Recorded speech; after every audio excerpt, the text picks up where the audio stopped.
The first of a series of exit interviews from us for Sabre players from the 2021-22 season. When we begin with Tage Thompson, we'll take a look at Tage when we get rolling here on the Locked On Sabres podcast.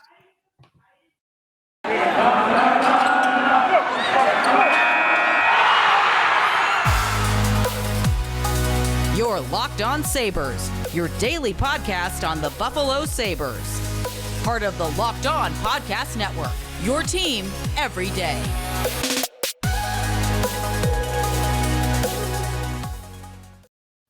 Thanks for making Locked On Sabres your first listen every day. We are free and available on all platforms. Joe DiBiase and Jordan Hansgen, another off-season show for you.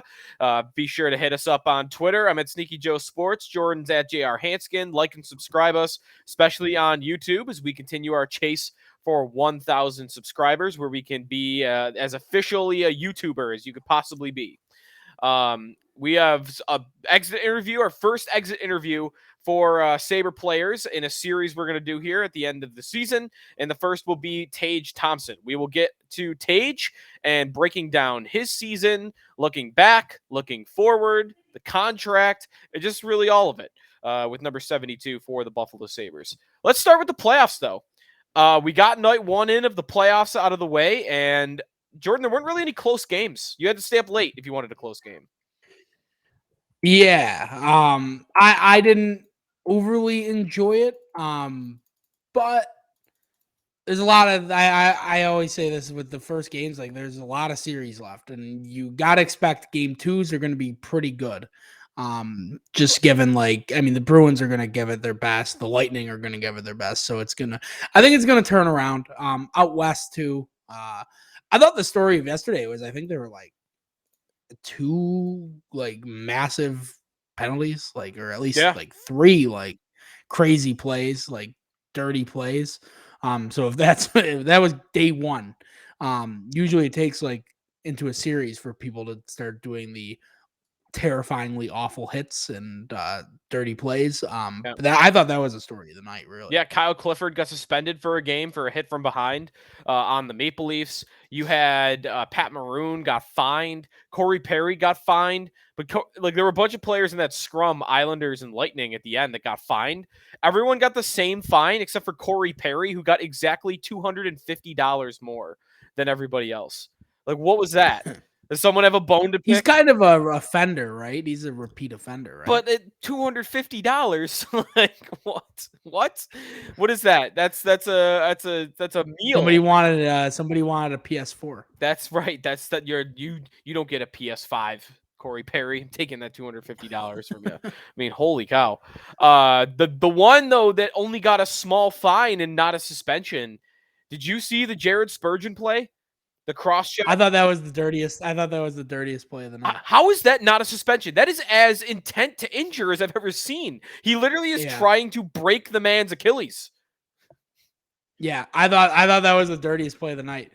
Because the intent is there. There's true malice. Yes. Even the hit from behind, I think, is just this guy trying to set an edge or whatever you want to say. Oh, I'm just gonna throw my body around.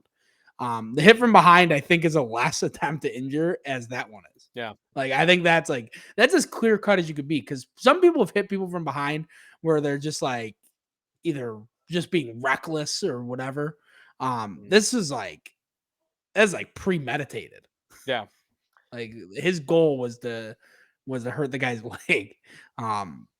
The player on the Blues couldn't believe it. He was turned around what are you doing? Yeah. That was crazy. The fact that that's the least suspended says kind of a lot about the rules committee. Yeah, no, the Department of Player Safety, man. I mean, come on. Be a little stronger. The maximum allowed. The fines also, that always annoys me. And what is that? That's the NHLPA doing their job in labor negotiations, that the players aren't allowed to be suspended more than $5,000, which is, for guys that are making millions of dollars, it's like a $20 fine if it was me or you. They probably didn't know what to do with it, though, because I haven't seen anything like that in a long time. That one, they just we'll call it. It technically is cross-checking, I guess. but like, what's the maximum? I mean, I agree with you. It was Yeah, attempted like Achilles rupturing, is what it was. That's the right. Like it would be like taking your like skate to somebody's like the side of their knee or something. Like yeah.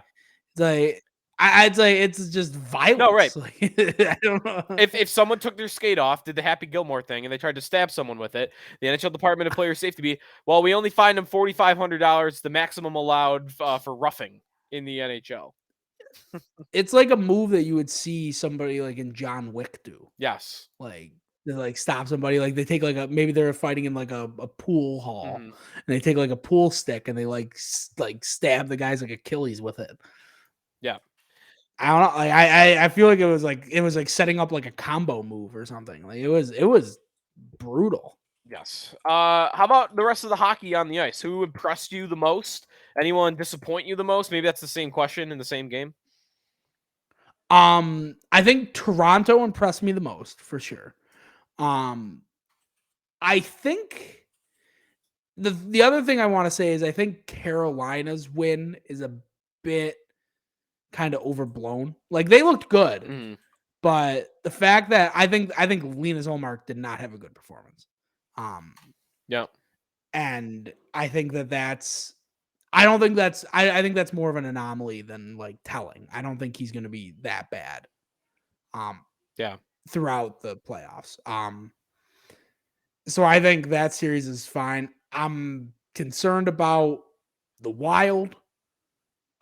Yeah. And yeah, that's really about it. The Minnesota and the Edmonton Kings series, I think that's exactly what it's going to be. It's going to be like close games throughout. Yeah, no, that's how I see it going too. I like the Kings a lot. I bet the Kings to win that series. I'll say this. I have had that Kings Stanley Cup bet since January, which was always a long shot. I mean, never really thought they could actually do it. How do they do it? They're an elite 5-on-5 team. They're an elite possession team. How, though, do they go over the hump from they have the puck all the time, but they're not really dominant? Like, that's really all they do. They don't score a ton.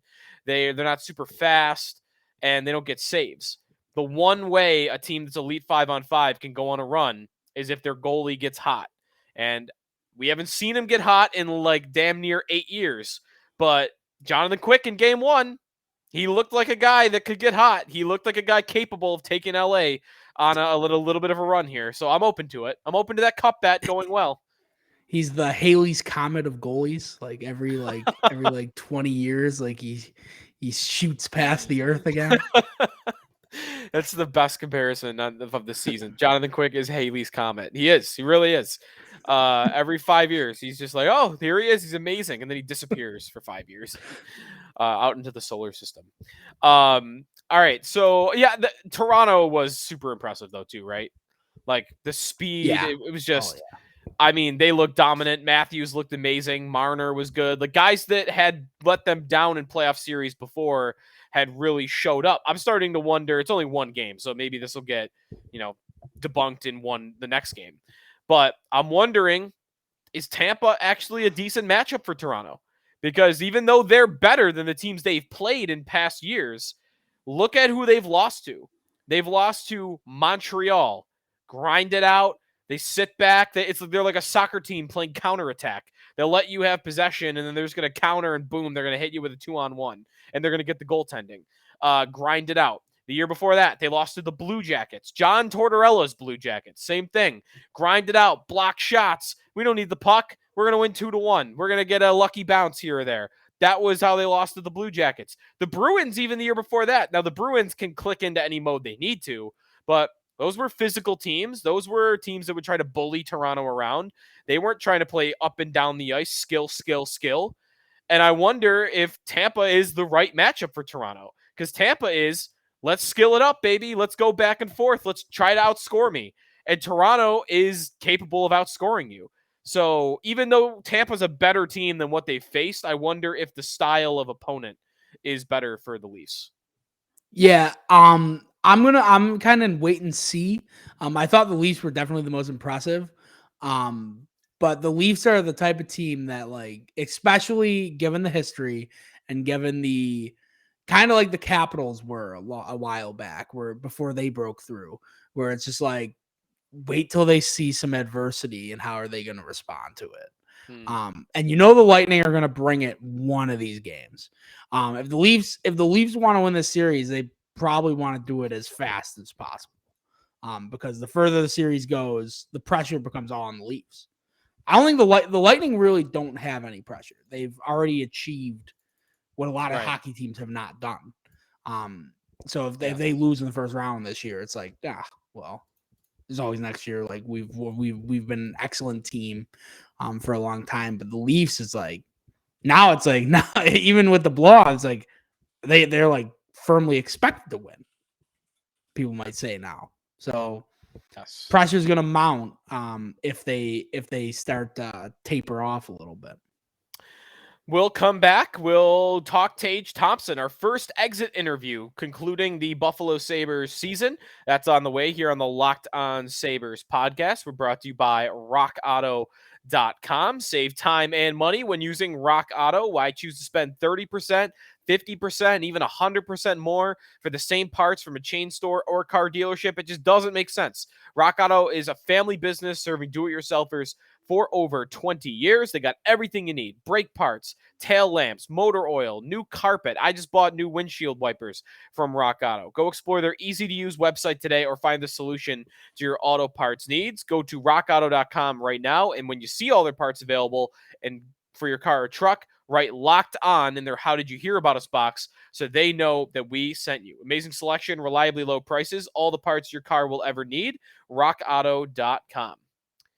Joe DiBiase, Jordan Hansgen, back here on the Locked On Sabres podcast. Thank you for making us your first listen every day. Go make your next listen when we're done here. Locked On Now, nightly recaps of every NHL game with analysis from our local experts. It's free and available wherever you get podcasts. Today marks the 2-year anniversary of Jordan Hansgen as our co-host here at Locked On Sabres. Congratulations. And that is the genesis of a question of mine. What did you think of Tage Thompson when you first started here 2 years ago? Yeah. So I was like excited for the idea of the player because he's like so tall and kind of different than a lot of other players at his position. But yeah, I thought he really struggled out of the gate. He was just seemed always off balance, always seemed like kind of uncomfortable. Which I mean, credit to him and credit to Granato because they figured something out this year when they put him back at center. If we're doing our exit interview here, first thing I'm going to say is, I mean, great work by not only Granato. I think a lot of people always like to find somebody to give all the credit to, and they always forget to give it to the player themselves. I think this way about Josh Allen. It's like Josh Allen put in a lot of the work too, and I think Tage Thompson did as well. I think Tage Thompson, I think this is what people forget with like the value of potential and like players' stock rising throughout their careers is that the players can get better, especially in a sport like hockey. Like he comes into the league at 20. Like they're not fully developed players. They're not fully developed human beings yet. And so like Tage Thompson started, he was talking about it, in some of his interviews that I've listened to, where he talks about how, I had to grow into my body. Like I grew like an extra foot or like an extra, like, it's like crazy. Like he's like, I grew even more than I was before. So I had to like get used to a totally different center of gravity. And you can definitely tell now that he's so controlled. And his other like facets of his game have developed too. Like his shot is like crazy good now. Yeah. I don't think you score 40 goals by accident or get close to 40 goals by accident. And like I think he's been an absolute force for this team. His stock has gone up exponentially. Yeah. More so than I've seen a Sabres player have their stock rise in a long time. Yeah, so let's explore what happened. Let's look numbers wise first. So he had played 145 games in the NHL before this past season. In those 145 games, he had 18 goals. This year in 78 games, he had 38 goals. So do we think it was all center? I think that was a good chunk of it. I do think his willingness to shoot, and you could tell. I mean, Granato had said it at some point in the season that he had worked on his release the previous summer, and that's what it looked like. And you're right. Like, Allen's a good comparison, I think, for him, because of my lifetime, they are the two most amazing developments in Buffalo sports in terms of a player going from a young prospect or developing guy to becoming what they become. They're the two most insane developments that I've seen. I think Brian Campbell is close because Brian Campbell went like 3-4 years of being like a seventh defenseman, and then boom, he was an NHL All-Star just like that. But I think Thompson even maybe outranks him. Allen probably outranks them all just because quarterback in the NFL. But listen, he went from 18 goals in 145 games to 38 goals in 78 games. I think the shot has a lot to do with it. Don Granato in his end of season press conference today mentioned that one change that he really saw in Thompson and that they had to grill into him was, listen, when you have a defenseman between you and the goaltender, you don't got to walk him every time. And that's the mindset Thompson would be in. If there was a defenseman between him and the goaltender, he thought, I got to go around him. I got to deke him out. I got to out-muscle him to the edge. Like, I've got to go through the defenseman somehow. And Granato said what they tried to instill in him was, you don't got to go around him. Shoot it between his legs. You got an amazing shot. Shoot it through him. You don't have to get around him every time. You are not going to get every shot of your career where it's just you and the goaltender. There's going to be traffic. There are going to be defensemen in the way. Let it rip. And I think that's really what got into his head this year. I think that, and then being in the open ice at the center position, I was very impressed with him. And at the beginning of the year, could you, what would, if I had said to you at the beginning of the year, what would you take? If I said, would you take 18 goals from Tage Thompson? Wouldn't you have said yes? Oh yeah. I think I was hoping for like 40 points. Right. And he almost got to 70. Yeah. So yeah, it's just, he exceeded all expectations. I think his exit interview is probably the easiest that we'll do. Yes. It's just like, awesome job. I can't wait to see him in the future. I think he's become an absolute like sensation for the Sabres.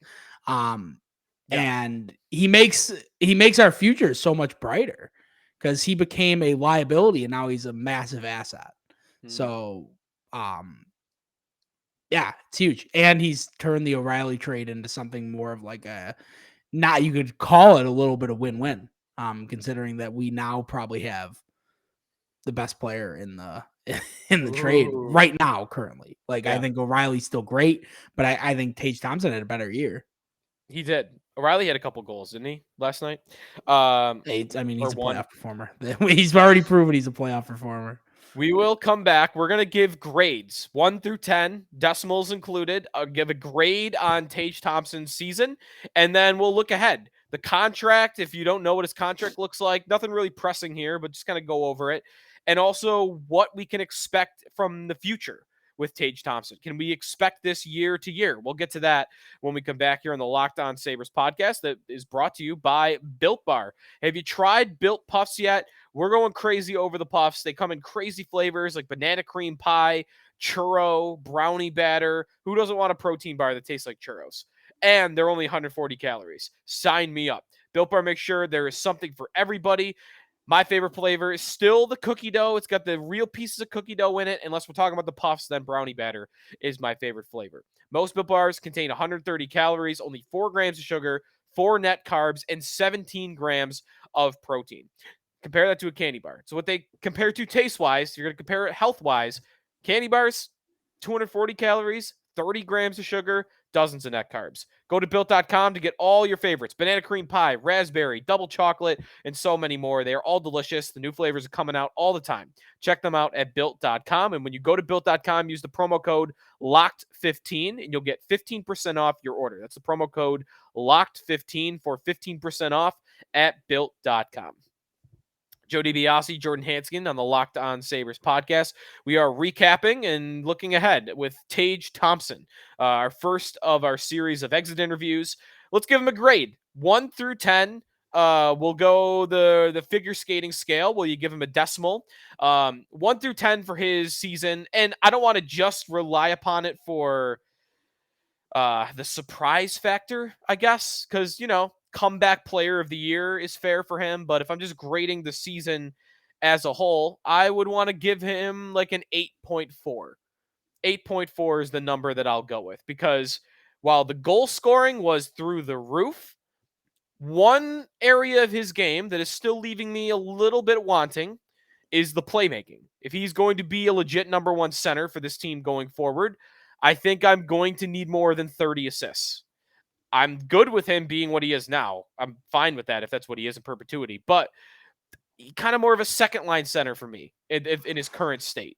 So because of the playmaking be a little bit down, and also he's still not really that good in his own end, I'm going to give him an 8.4. But of course, the goal scoring through the roof, the power play stuff, he was amazing. But that's what I'm going with. What would you go with out of 10 for him? Yeah, I'll be a little kinder, but I'm around the same level. 8.7. He's not a perfect player.